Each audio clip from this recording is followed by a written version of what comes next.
صرف 11ویں منائی 11ویں منا کوئی سنت تو نہیں ہے، کوئی فرض تو نہیں ہے، کوئی واجب تو نہیں ہے، جس کو آپ نے فریضہ سمجھ رکھا ہے یہ کچھ بھی نہیں ہے، تو ایشو بنا کر لوگوں سے جمع کرنا پیسہ اور لوگوں کی خدمات حاصل کرنا، اس کو ذاتی اپنی تعمیر اور مربوں میں اور ذاتی پراپرٹی بنانے میں خرچ کرنا، یہ غوث پاک سے بددیانتی ہے۔ شیخ عبد القادر جیلانی رحمت اللہ علیہ سب سے بڑا توحید کا مدرس، یہ الگ بات کہ ہم آج اس کے 11ویں کھا رہے ہیں، لوٹ رہے ہیں اس کو اس کے نام پر، ہم نے اس کی تعلیم چھوڑ دی، چاہے کوئی پیر ہو چاہے کوئی مولوی ہو، اللہ کا نام چھوڑ دیا ہم نے، شیخ عبد القادر کے مواعظ کو ہم نے تاکہ نسیاں پر رکھ دیا، صرف اس کو 11ویں دینے والا پیر سمجھ لیا، اس کے نام پر ہمیں لوگ 11ویں دیتے ہیں، ہمارے ہاتھ چومتے ہیں، ہم کروڑ پتی بن گئے ہیں اس کا نام کھاتے۔ تم آج فرقوں میں پھنس گئے ہو، اچھے اعتقاد کے اعتبار سے تو بریلوی، لیکن بعض اس قسم کے لوگ کہ اس میں اتنا غلو انہوں نے کیا کہ انہوں نے حفظ مراتب کا لحاظ بھی چھوڑ دیا، اللہ اور بندے کے درمیان بھی فرق ختم کر دیا۔ تو مذاہب میں نہ الجھو، مسالک میں نہ الجھو، اپنے اولیاء اللہ کی اور ان کی تعلیمات پر عمل کرو، تب اگر کوئی ان کے نام پر تمہیں دے بھی دے تو تم کھاتے ہوئے اچھے بھی لگتے ہو، کوئی کام بھی تو تم نے کیا ہے، ہٹے کٹے کام بھی کچھ بھی نہیں، نہ محنت نہ مزدوری، کھانے رہو چوری، تو ساں کہوے مجبوری۔ اگر آج کے پیر، آج کے مشائخ ان اکابر کی تعلیمات کا درس دینا شروع کر دیں تو ان کے خیال کے مطابق ان کی یہ چلتی ہوئی دکانداری بند ہو جائے، اس لیے پیران پیر کا درس نہیں دیتے، اپنی درگاہوں میں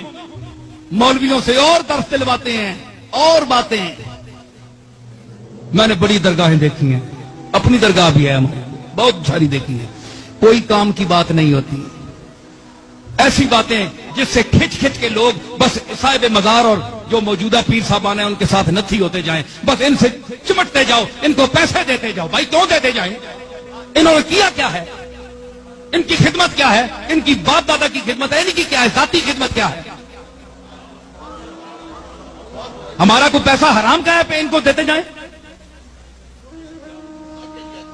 سمجھ آئی؟ تو کم از کم سوچو، دینے والے بھی سوچیں کہ ہم کن کو دے رہے ہیں اور کیا یہاں ہو رہا ہے۔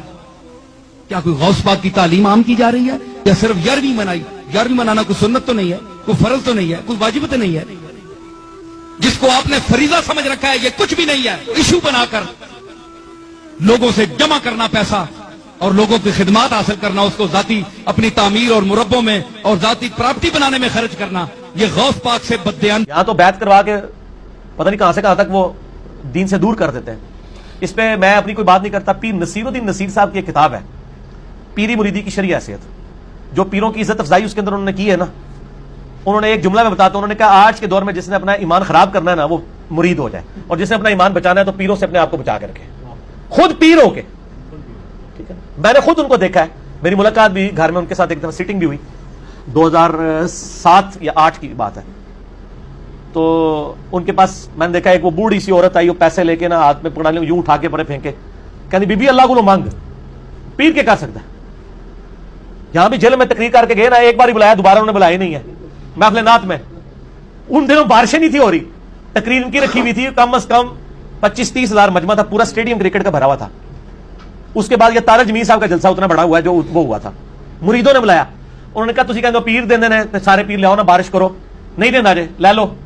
وہ دی مرضی جو دے گا، اسی لیے تو کہتے